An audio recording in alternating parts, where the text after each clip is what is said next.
Okay, perfect.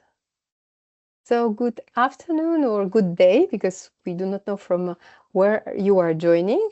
So good day from this from our joint Together for Rare Diseases and ERDERA webinar that will be presenting today the immense work that has been done by the colleagues from Together for Rare Diseases in terms of the creation of a dedicated toolkit for the public-private partnerships, especially between the European reference networks and the industry. So my name is Daria Julkowska. I'm the coordinator of ERDERA partnership, which is the European Rare Disease Research Alliance. And I'm just going to give a very quick introduction about ERDERA and also the links to the work that is being done today by Together and will be presented by the Together with Rare Diseases. So let me share my screen very quickly.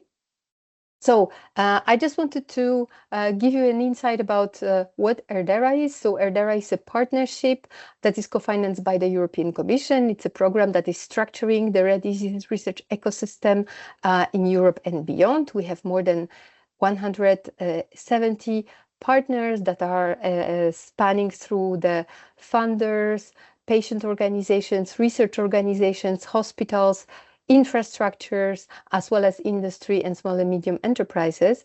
And of course, at the heart of ERDERA is rare diseases research.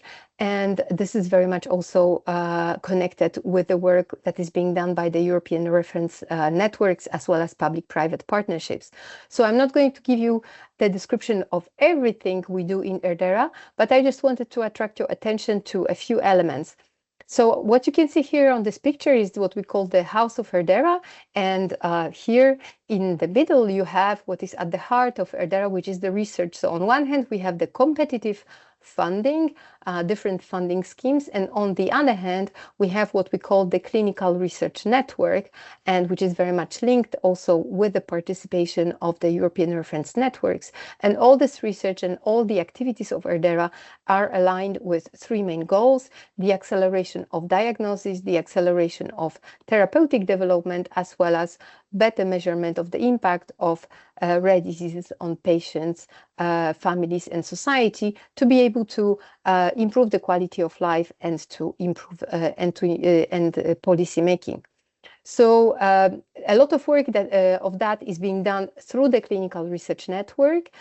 We also have an important international capacity alignment, where we aligned all our activities with what is happening at national level, but also at the global level. And in the middle sit different supporting services that are spanning through the data service, expertise services, education and training, and acceleration.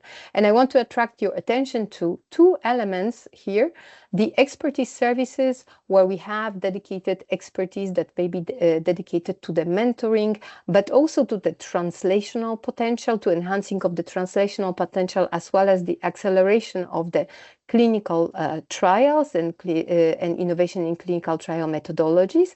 And the second part is the acceleration hub, where we also have public-private collaboration, and we work together with industry on one hand to enhance the technologies related to the in vivo gene therapies, but also public-private collaborations. So just to let you know that as part of the different services that we are offering, we also developed the expert mentoring and so-called innovation management toolbox that is available from this link, and in which sit a library of more than 400 different resources that are accessible for free, that are categorized by different, let's say, type of entries. You have also the use cases and so on. And so this is where at some moment you are going to find also the toolbox that has been prepared by Together for Rare Diseases, that is going to have its own dedicated page also in our innovation management toolbox.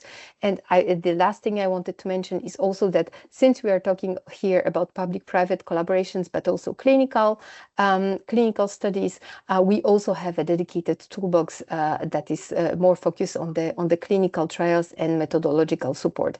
So I think that all these elements are very well connected with the work done by Together for Rare Diseases. And with that, I'm going to thank you and give now the floor to Vicky Headley, who is going to describe all the work and the toolbox of Together for Rare Disease. Thank you so much, Daria. I will just start sharing my screen. Can you see that yet? No, no. Share again. Okay. Now, yes. Okay, good. Perfect. So thank you so much, Daria, for chairing this session. As you see on the screen, we have our webinar. This is a joint webinar between the Together for Rare Disease Initiative and ERDERA. And our title, of course, is a toolkit for public-private partnerships in rare disease research.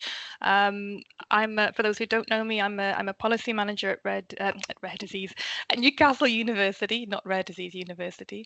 I'm very proud to be involved in ERDERA. I have a very different hat there. I'm working on national mirror groups with Clement and Madera. But it's also been my great pleasure for the last couple of years to do some consultancy for Together for Rare Disease. Because the core mission of Together for Rare Disease is something that I very much believe in, and I'll say a very little bit about that for people who are new to Together for Rare Disease. So just to stress that there's a particular flavour in this toolkit to ERNs. So I think there are valuable tools within this toolkit around public-private partnerships and projects and collaborations broadly, hopefully with a bit of an ERN specificity in there. And that was because that was really it remains actually the sort of foundational mission of Together for Rare Disease. One of my colleagues from the Secretariat can put a link in. You can see at the bottom there our website. But if you want to see, for instance, who's part of our steering group, and quite a few people on the call today quite a lot of ERDERA colleagues actually are involved in that steering group. Of course, Daria and Maurizio amongst them. But this was really the reason why Together for Rare Disease came into being, because although ERNs were doing all sorts of things, it was felt that actually that some of the research activities were a little bit held back, and in particular interactions between ERN and industry, which most people recognise has huge potential, but really wasn't being fulfilled. So this was our mission statement. It's an agile multi-stakeholder initiative aimed at supporting ERNs to collaborate with different stakeholders to pursue opportunities to address unmet needs. And that ERN industry collaboration in particular has been at the heart of this. Some of you will have come across our position statement. So in terms of my involvement with Together for Rare Disease, there's really been two big sort of peaks of work that I've had the pleasure to do with the T4RD team. The first being our position statement and the second being this toolkit. So our position statement published in 2023 really highlights some of the reasons why there hasn't been very much collaboration between ERNs and industry to date. So you can read all of the challenges there, all of the history, and some of our recommendations. But alongside publication of the challenges and the issues, whether they are real or sort of perceived barriers to PPPs in this space, we've had a number of activities in Together for Rare Disease, including a lot of advocacy work that, again, you can find a lot about this on the website. But one really tangible activity that we've been working on a lot for the past year in particular is to create a toolkit to actually support better collaborations. So this is actually the latest in a series of webinars that we've been doing with the ERNs and with the rare disease research community. This is our first with ERDERA, which is a real pleasure. Some of you will have joined the previous webinars that we did with Erica. So we did one at the end of last year introducing ERNs and talking a bit about some of the pilots that have been set up and launched through Together for Rare Disease. And I'll go back to that a little bit later. And then we had a webinar at the beginning of the year, really trying to help people to understand what industry can bring to a collaboration. So this is our next logical step, and this is where we are sharing our imminent toolkit. So why have we been busy working on a toolkit? Well, we wanted something that could practically foster more interactions between ERNs and industry. We know there's a sort of political background. We know there's the board of member states and the statement produced there. The latest one in 2019 is seen by some as a bit of a barrier, and I'll go back to that later. But actually, the board of member states itself was very keen to see some pilots between ERNs and industry. So that's really what Together for Rare Disease has provided, so that we can learn from those lessons together. So we really wanted a tool toolkit to actually support ERNs who come from communities where there hasn't been a lot of public-private collaboration. And the reality is that some of the fields where there's always been collaborations with industry, that didn't stop in 2017 when the leading PIs and clinical researchers set up ERNs or became in charge of ERNs.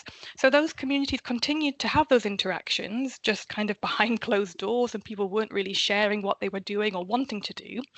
But what that's meant is that communities that actually haven't had much research activity in the past have remained at a disadvantage, and actually it's been quite difficult for those ERN communities, arguably, to enter into these sorts of engagement. So there's a lack of practical knowledge on this. This toolkit is not all about upskilling ERNs or teaching ERNs to do things. It's very much about awareness raising and capacity building on the side of industry as well, because the colleagues from companies that we all work with and who often join these webinars, who go to the Black Pearl Awards, they know ERNs, they know the potential, but companies are huge, and so they will have colleagues who know nothing about ERNs still. So there's tools in the toolkit that are really targeted at those people as well. We always think about clinical trials when we think about working with industry, or we think about the big structured initiatives like the Innovative Medicines Initiative, now the Innovative Healthcare Initiative, and they're really important opportunities.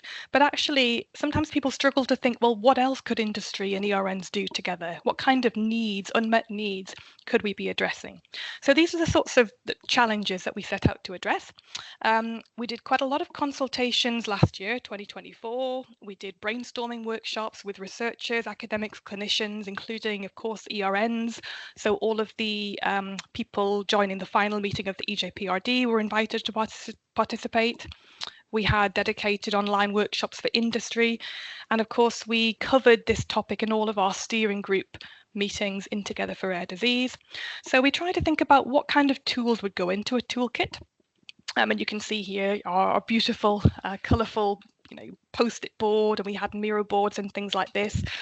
And we really wanted to know what kind of tools should we be including. So, for example, testimonials for industry on what are ERNs.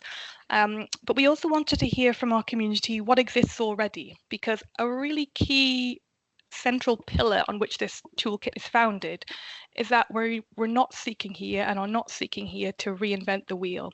This isn't about teaching people to do research. There are fantastic resources out there already. So the Innovation Management Toolbox that Daria mentioned is a really great resource. So we didn't want to replicate everything in there. That would be illogical. We really wanted to try to think about that ERN and industry specificity as much as we could.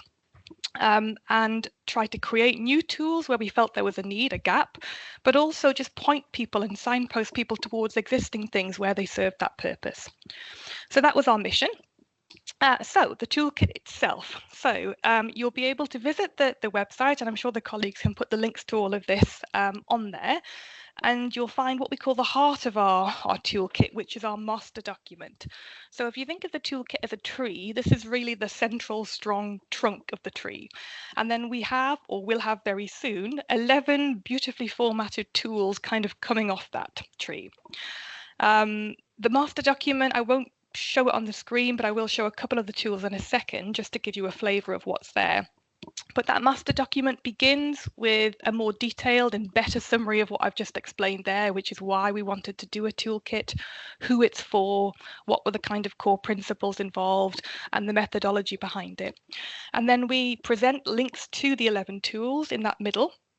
And then we have a section at the end, which I'll revisit just before I hand over to Maurizio a bit later. So this is really about some strategically important issues that go beyond what we've been able to do in this toolkit, because we know this is really very much a version 1. It's not a kind of finished static, or shouldn't be a finished static product. So the tools, the 11 tools, are split across 3 sections. So on the one hand, we have tools which are very much about supporting background knowledge or building background knowledge about ERNs, about industry, and basically making these different parties aware of the other and what can be offered. So here, for example, we'll have a tool which just highlights the need for public-private partnerships in rare disease specifically. And I should mention that each of these tools, when they come to be published on the website, you'll see that they are themselves linking to other branches. So the tree keeps growing. So what we do here, where there's really nice papers or publications or videos or webinars that really stress to somebody not so used to working with industry why we need to have industry in rare disease research and therapy development, that would just guide you in that way. Other tools are brand new and are bespoke and are kind of more self-contained. So it's really a mixture. So actually there are dozens and dozens of specific tools and outputs and resources which are kind of linked to you through this single structure. We have a summary of different types of examples of initiatives that foster PPPs. So here, thinking about some of the big strategic initiatives I mentioned earlier, like the Innovative Medicines Initiative, or IHI as it is now. So what have things like C4C been doing, Connect for Children? What's REALIZE-D all about? How did the EJPRD foster PPPs? We have a tool which is, it does what it says on the tin, hopefully, what are ERNs? And actually, when we were doing the consultations last year, there was a lot of support that we do a tool like this, not just for perhaps industry partners who might not be very familiar with ERNs or what they offer, but actually some suggested this could be really helpful for people within some of our ERNs as well, who are maybe less directly engaged, because of course, you know, ERNs are enormous in some cases. So not everybody can follow everything that's happening. So this is a good example. This one will be up and live very soon, but for example, each of these tools have their own sections in themselves. So this one would explain the origins of ERNs. It will give you links to all of those founding documents. So if you want to know the legal documents on which they're based, you can find them. It will point to reporting or evaluating documents, for instance, recommendations relating to where ERNs might go in the future, to key publications that the ERN coordinators have produced when they work together collaboratively, and also key resources that anyone can go to get to know the ERNs a bit better. Now, this obviously cannot and does not delve into the specificities of all 24 ERNs and all of their huge achievements and list of outputs. But for example, it points to useful resources like this recent report from the European Commission, where you can hear some of the headline stats and you can get kind of snippets about each ERN, and you can hear or see rather where the members are. You can see what the geographical coverage is like. You can look at the disease areas. You can look at the stats around how many patients are engaged in the registries, how many clinical patient management system cases have been reviewed virtually, etc., etc. So that's just an example of some of these. We have a tool which explains really as black and white as we can why we feel that ERNs are such important partners for research. And there's huge individual added value for ERNs. Things like the fact that they have been set up, founded on patient centricity through the EPAG enterprise. The fact that across those 24, almost all rare conditions have a home. The fact that they're not temporary projects like we had in the past, they are supposed to be long-term ongoing structures. All of these give unique advantages.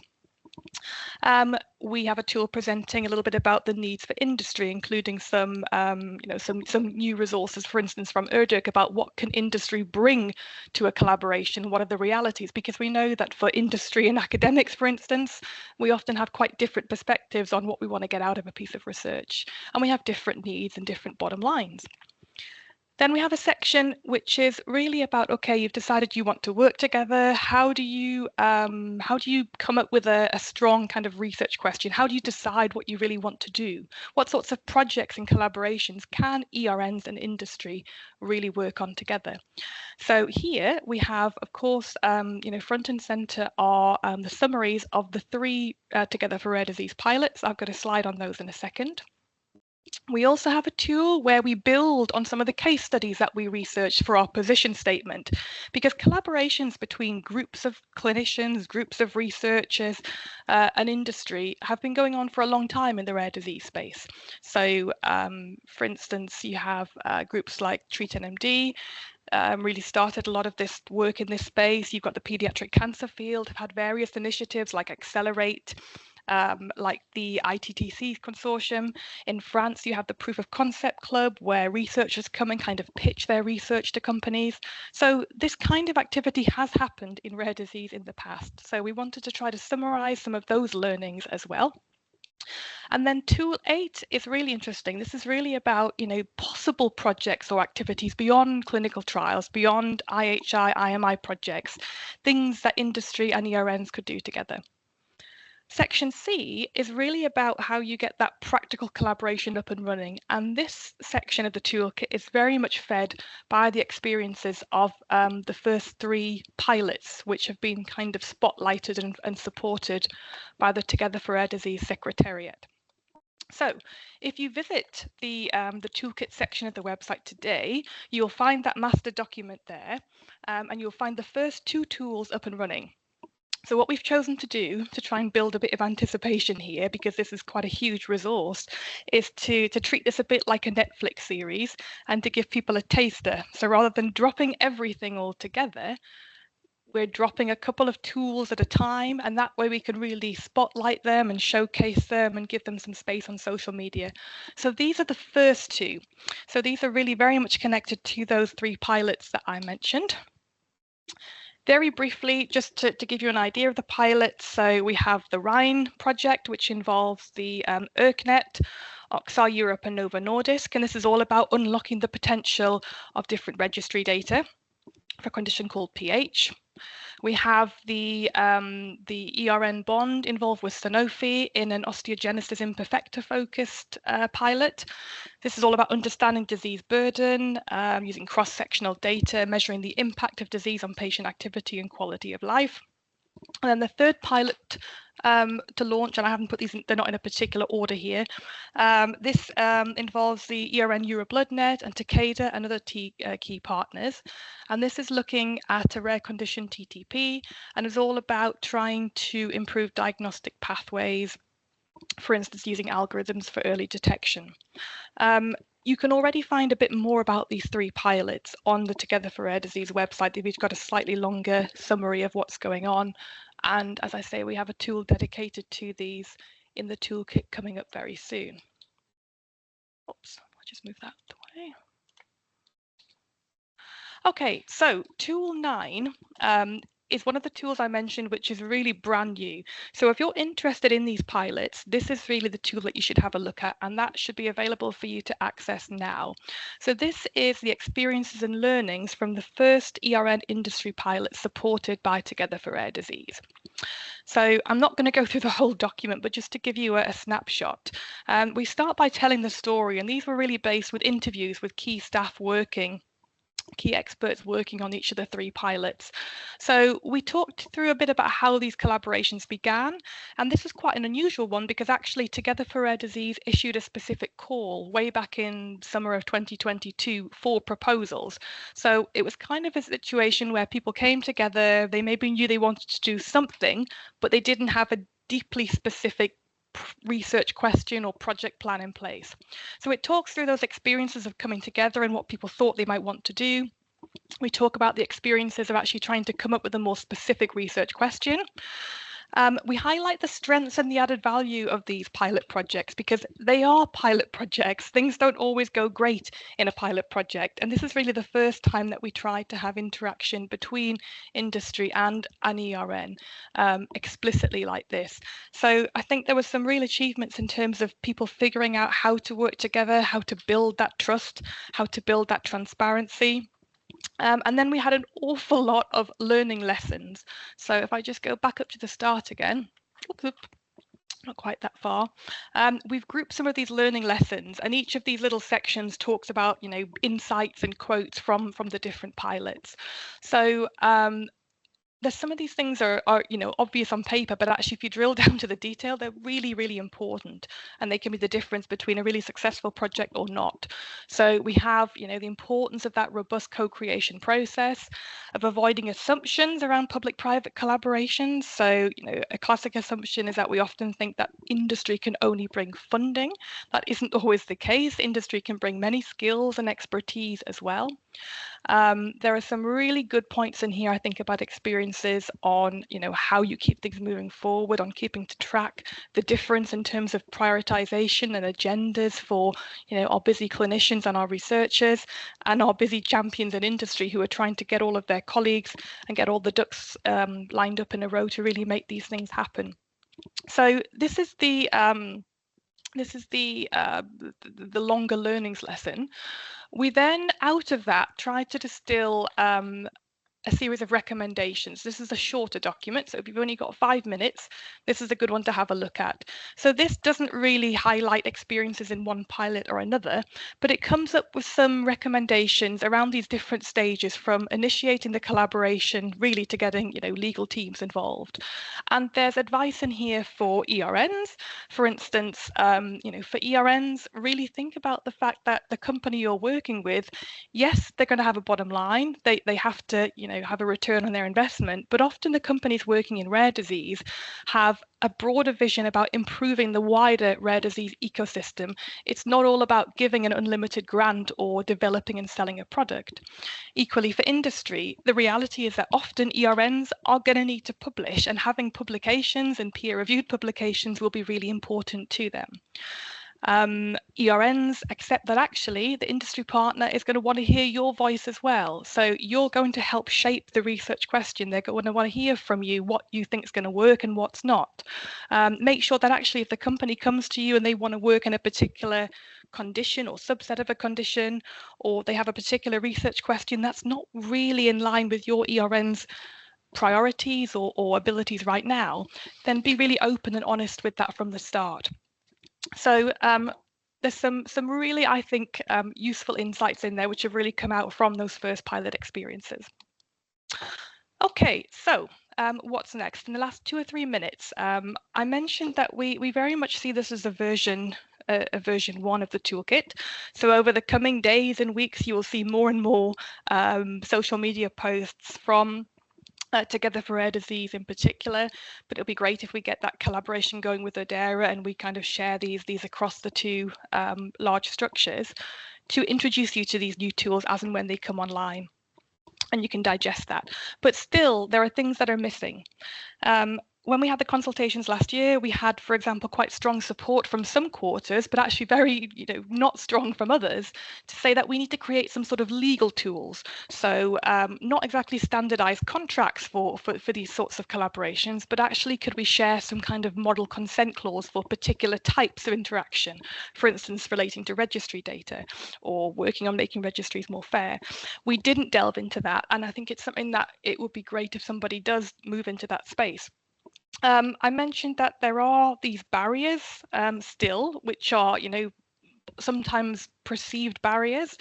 The Board of Member States statement to some is still a barrier, and people don't feel that the Board of Member States is supporting this kind of activity. Maybe it's watching and waiting to see what happens with the pilots, then okay. But actually, that's a different thing to having a really supportive, fostering environment. So Together for Rare Disease is very much working with the Board of Member States to see whether there is a need to revisit that 2019 statement to make it slightly more positive and foster more of these kind of interactions. Models of collaboration will need further discussion. Now, the tools in the toolkit are generally written to be fairly future-proofed. However, some of them will need updating. So the tools that introduce ERNs and why they're so fantastic, things like the numbers of patients registered in the registries, numbers of patients seen in the CPMS, all of these things will over time need to be updated. And it would be great, for instance, thinking about the tool which goes through all the different types of projects or activities that you could think ERNs or industry could collaborate on. I could see, a whole workshop for a day with all 24 ERNs really participating to that as well, and, a range of companies really brainstorming on, have we got that complete? What do they think of these different options? What would be easier? What would be more powerful? So there's scope for a lot of work on this, I think, going forwards. And I mentioned that our master document ends with this little section that we called strategically important issues beyond the toolkit.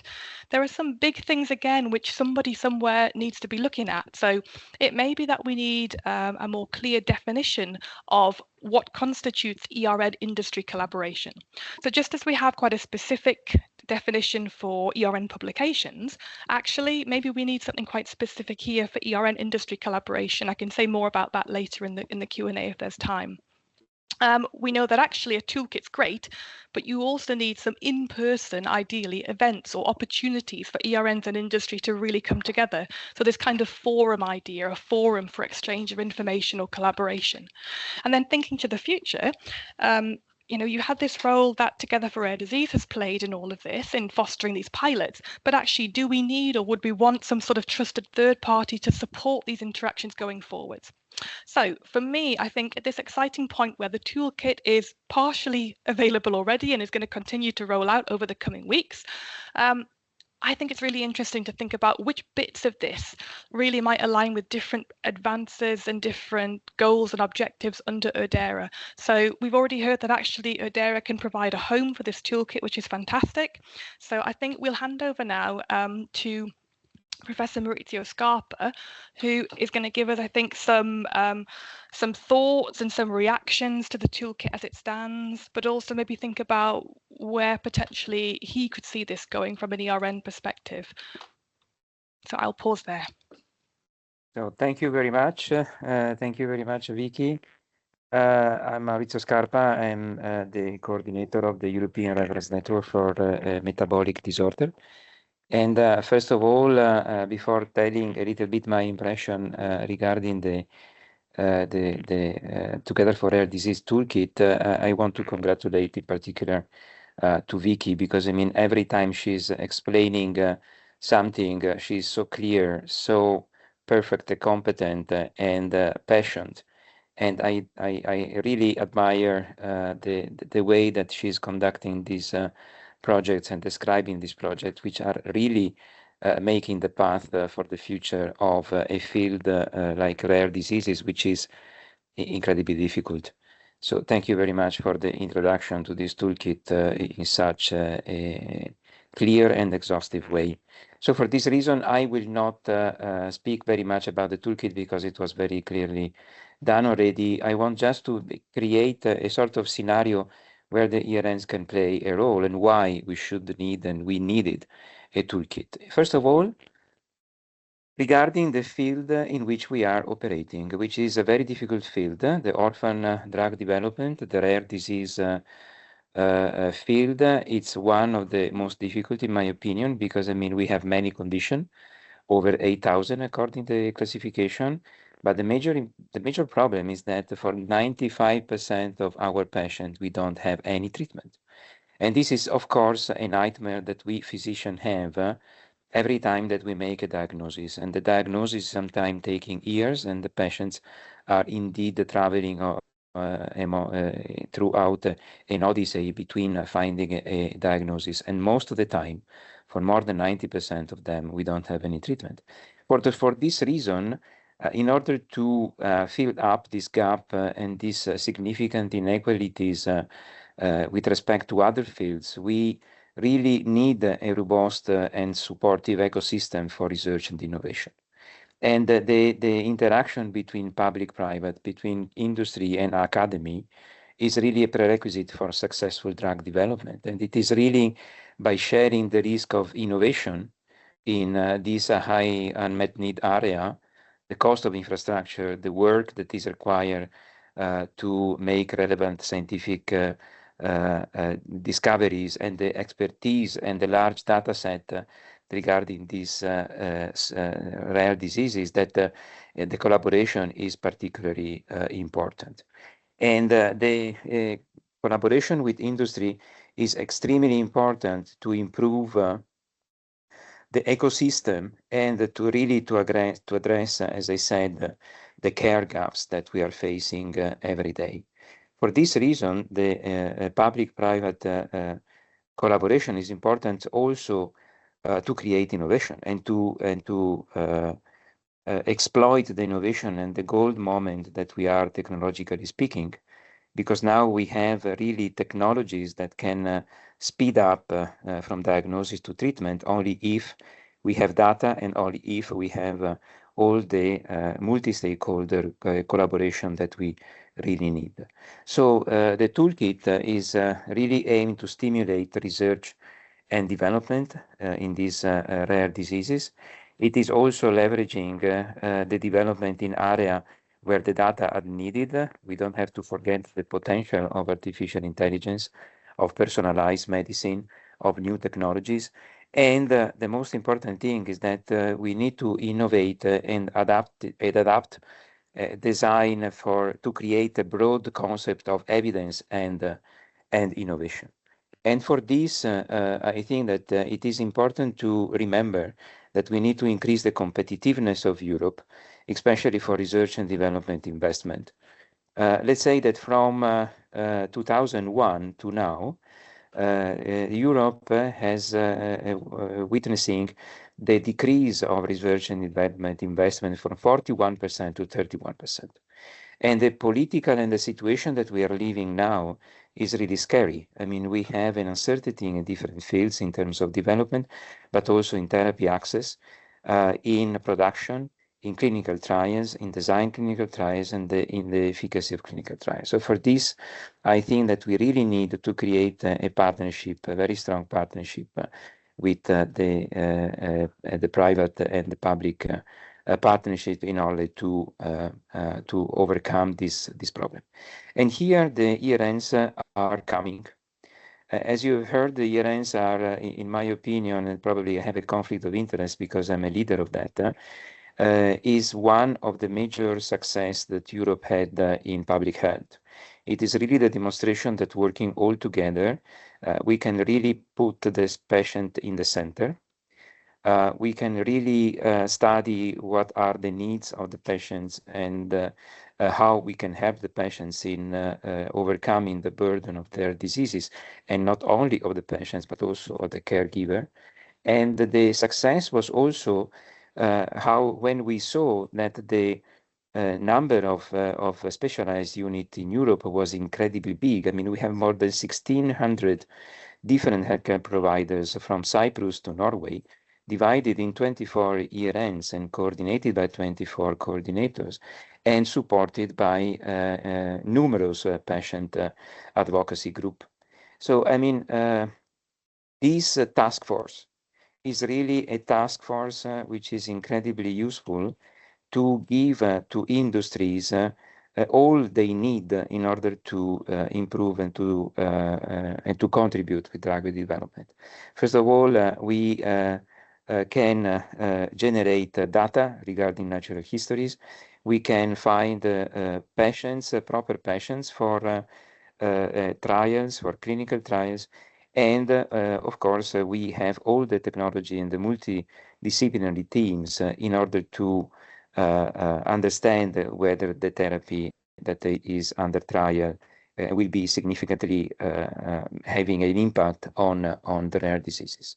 So, I mean, I think that this tool is something very unique that Europe has to invest and to capitalize. This is part of the investment and the competitivity that the EU has in comparison with other continents. And I think it's the baseline on which we have to fund our research and our future of our patients. And this is why I think that the toolkit, as Vicky was describing, is extremely important in fostering this public-private collaboration. So I think that the useful and the major point in which the ERN and the toolkit might be collaborating is, first of all, the fact that we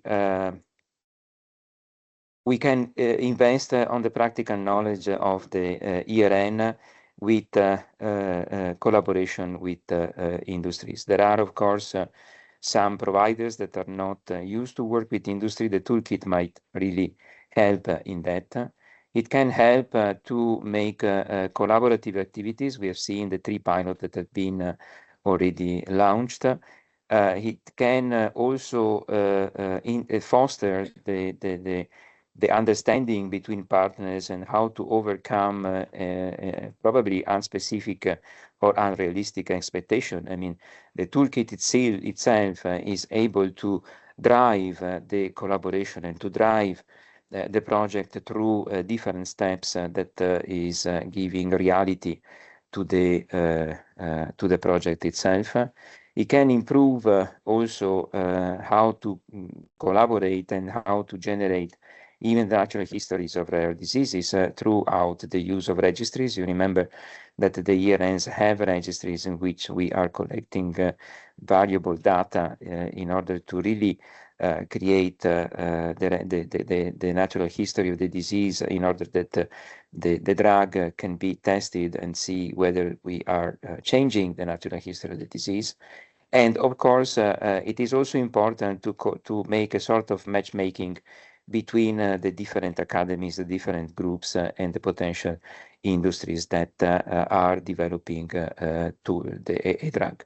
So I think that it is a very practical, although at the beginning was very conceptual, instrument for a collaboration, and it will for sure avoid to reinvent the wheel of a collaboration.